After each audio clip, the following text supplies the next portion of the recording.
Assalamualaikum warahmatullahi wabarakatuh. Saya Khadijah Makarim. Topik kita kali ini adalah inspirasi judul skripsi ex post facto.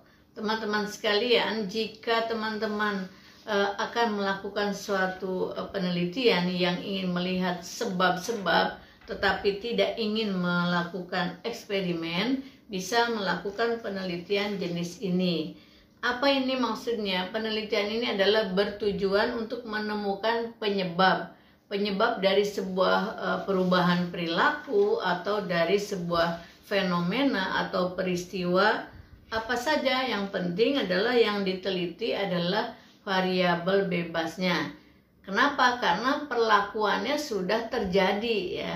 Sudah terjadi lama, kemudian kita ingin melihat apa sih penyebabnya gitu. Jadi terutama ini kalau misalnya di penelitian psikologi juga bisa dilakukan sesuatu yang sudah terjadi lama, kemudian kita ingin mengetahui sebabnya. Juga di penelitian yang lain banyak contohnya, nanti saya kasih contohnya. Nah, pada penelitian ini, ex post facto ini adalah perubahan variabelnya itu, variabel bebasnya sudah terjadi. Jadi kita tidak pedulilah itu bagaimana cara terjadinya, tetapi yang harus kita pikirkan adalah mengapa itu bisa terjadi, apa sebabnya, itu yang menjadi stressingnya. Jadi penelitian ini mencari sebab-sebabnya gitu. Misalnya penelitian terhadap suatu program atau suatu aktivitas, suatu kegiatan yang sudah berlangsung lama ya, kemudian kita ingin melihat kenapa ini, kalau bisa sukses, kenapa bisa sukses, apa yang menyebabkan, faktor penyebabnya apa, kalau gagal apa penyebabnya. Jadi seperti itu ya contohnya.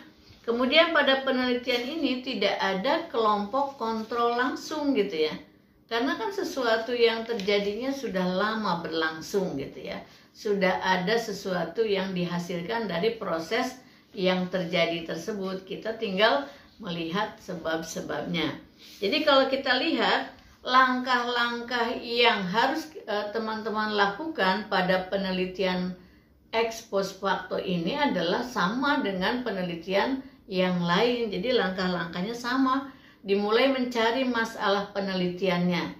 Kalau kita sudah dapat merumuskannya, lalu langkah-langkahnya ya ikuti dengan mirip lah atau sama dengan sistematika penulisan karya ilmiah ya. Jadi dalam hal ini misalnya kalau kita sudah menemukan sebabnya apa, ya perkiraannya nih, masalahnya apa yang harus dibahas, kemudian kita akan membuat, ya mulailah dari bab 1 ya, bab 1, bab 2, bab 3, bab 4, bab 5, kalau itu skripsinya 5 bab. Tapi kalau sampai 6 bab berarti penutupnya sampai bab 6 ya. Nah, bab 1 apa saja? Ya, seperti jenis penelitian yang lainnya, dimulai dari latar belakang masalah, kemukakanlah itu, kemudian identifikasi masalah, perumusan masalah, pembatasan masalah, tujuan penelitian, manfaat dan kegunaan penelitian. Itu yang ada di bab 1. Bab 2 yang menyangkut masalah-masalah kajian teoritis.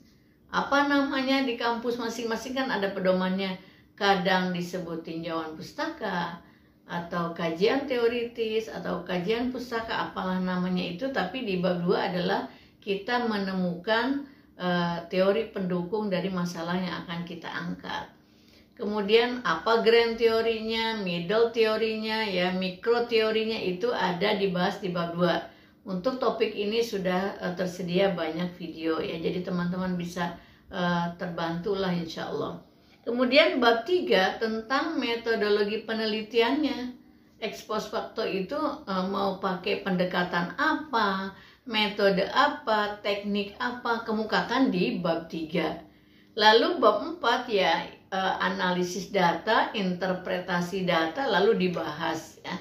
Dan bab 5 adalah tinggal menutup ya. Kerangka berpikir kalau babnya 6 biasanya di bab tersendiri. Tapi kalau bab 5 kerangka berpikir bisa dimasukkan di bab 3. Tergantunglah teman-teman, nanti lihat aja panduan penulisan karya ilmiah di kampus masing-masing. Nah, baik teman-teman sekalian, kalau kita lihat, jadi contohnya ya, misalnya dari judul-judul yang mau diangkat ya, misalnya klasifikasi ex post facto ini, kira-kira judulnya semacam apa? Mungkin teman-teman sudah sering membaca atau melihat judul-judul yang akan saya contohkan ini, tapi baru tahu kalau ini, oh ini ternyata termasuk dalam kelompok ex post facto misalnya ya. Saya ambil contoh misalnya yang pertama tentang pola asuh orang tua, pola asuh guru ya. Kemudian kita lihat misalnya pola asuh itu sudah berlangsung lama gitu. Lalu kita ingin melihat di level apa, SD, SMP, SMU. Kita nggak ngurusin proses terjadinya pola asuhnya, bagaimana pola asuh itu terjadi, karena sudah melekat, dampaknya sudah ada pada pribadi responden yang akan kita teliti gitu. Tinggal kita menelusuri kenapa si anak ini, si remaja ini menjadi seperti ini kepribadiannya, bagaimana pola asuhnya itu mundur gitu ya. Jadi ex post facto itu kan namanya post, sesudah. Jadi sesuatu yang sudah terjadi lama tapi kita ingin tahu ya apa penyebabnya. Kemudian yang kedua, kalau di perusahaan, pola kepemimpinan, gaya kepemimpinan. Kenapa ini termasuk ex post facto? Kan sudah, kepemimpinannya sudah berlangsung, sudah lewat ya. Kemudian kalau guru ya gaya mengajarnya itu juga sama. Yang keempat misalnya, kita ingin melihat kemandirian belajar anak misalnya. Ini terutama pada masa pandemi.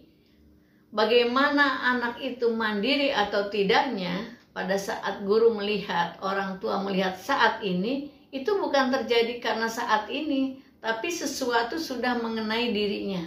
Sudah ada perlakuan yang diterima oleh anak itu, oleh siswa itu. Jadi kita tidak bisa serta-merta mengatakan, anak ini sekarang kurang semangat, kurang berminat. Ya tidak cukup sampai di situ, jangan memberikan label seperti itu. Tapi kita lihat mundur. Apa sebabnya itu terjadi? Jadi ada sesuatu yang sudah terpapar lah, anak itu sudah terpapar oleh segala sesuatu yang terjadi, misalnya pola asuhnya, bagaimana bimbingan sebelumnya, minat belajarnya itu dan sebagainya ya. Yang kelima, kreativitas. Kreativitas juga kalau kita lihat hasil karya seseorang, misalnya apakah menggambar, melukis, menari atau membaca Quran dan sebagainya, itu kreativitas. Nah, kreativitas itu pada saat kita lihat bentuknya kreativitas. Tapi apa yang menyebabkan sehingga ada kelompok yang kreativitasnya tinggi, ada kreativitasnya rendah gitu ya. Kemudian begitu juga mengenai pembelajaran ya, pemanfaatan media pembelajaran pada siswa SD, SMP, SMU itu juga ex post facto. Yang ketujuh, pengaruh lingkungan terhadap karakter. Nah ini kan sudah, anak itu tinggal di masyarakat yang heterogen atau homogen, itu akan berpengaruh pada karakternya. Atau dia lahir di keluarga kecil atau keluarga besar, itu juga akan berpengaruh. Dia sekolah di mana, lingkungan sekolahnya seperti apa, lingkungan masyarakatnya seperti apa, itu sudah kita tidak lihat. Kita lihat karakternya yang ada di hadapan kita disebabkan oleh apa. Itu nomor 7. Yang ke-8 itu adalah penelitian tentang motivasi. Motivasi itu juga ex post facto. Kita tidak bisa melihat motif seseorang melakukan sesuatu. Biasanya mundur gitu ya. Misalnya motivasi kerja, motivasi belajar. Kalau petani motivasi berusaha tani gitu ya, itu semuanya mundur. Apa sebabnya? Kenapa ini ada petani yang kok ada kelompok yang sangat maju, ada petani yang menengah, ada yang terbelakang misalnya, ketinggalan oleh kelompok tani yang lain. Apa sebabnya? Motivasinya bagaimana dalam berusaha taninya? Skalanya seperti apa? Itu sudah berlalu ya. Tinggal kita lihat yang pada saat ini hasilnya seperti apa. Yang ke-9, hasil belajar, udah pastilah itu ya. Sekarang yang ke-10, pengaruh media sosial. itu kan juga jangka panjang, nggak bisa 1 atau 2 bulan kita lalu lihat pengaruhnya. Nanti di dalam metodologi penelitiannya teman-teman tulis di dalam dijelaskan pengaruh yang diukur itu adalah seseorang yang sudah terdedah dalam kehidupan sehariannya dengan media sosial, berapa lama, lihat umurnya, kemudian mulai kapan dia terdedah dengan media sosial, ya. Silakan penelitiannya mau PAUD, mau usia anak-anak, remaja, ya, dewasa dan sebagainya, bebas. Tapi itu tadi nanti dibatasi, jangan sampai tidak dibatasi, ya. Jadi jangan berarti kita berpikir, oh kalau umurnya sudah banyak, misalnya udah dewasa, berarti keterdedahan terhadap media sosial sudah banyak. Enggak juga, ya. Jadi tetap ditanyakan kepada responden mulai kapan dia aktif bermedia sosial, sampai kita akan meneliti batasnya yang mana. Yang ke-11 adalah strategi pengembangan bisnis, ya. Nah, strategi ini kan sama, kita ingin mengetahui seseorang atau kelompok petani atau pebisnis yang sudah berkembang, kita ingin tahu strateginya seperti apa. Sama, itu juga mundur, ya, ex post facto. Yang ke-12 itu adalah penelitian tentang persepsi. Jadi apa yang kita persepsi tentang sesuatu. Bisa persepsi interpersonal, individual, bisa persepsi masyarakat, persepsi pimpinan, persepsi karyawan, persepsi petani, dan sebagainya. Siapa saja responden dari teman-teman. Jadi penelitian persepsi termasuk pada penelitian ex post facto.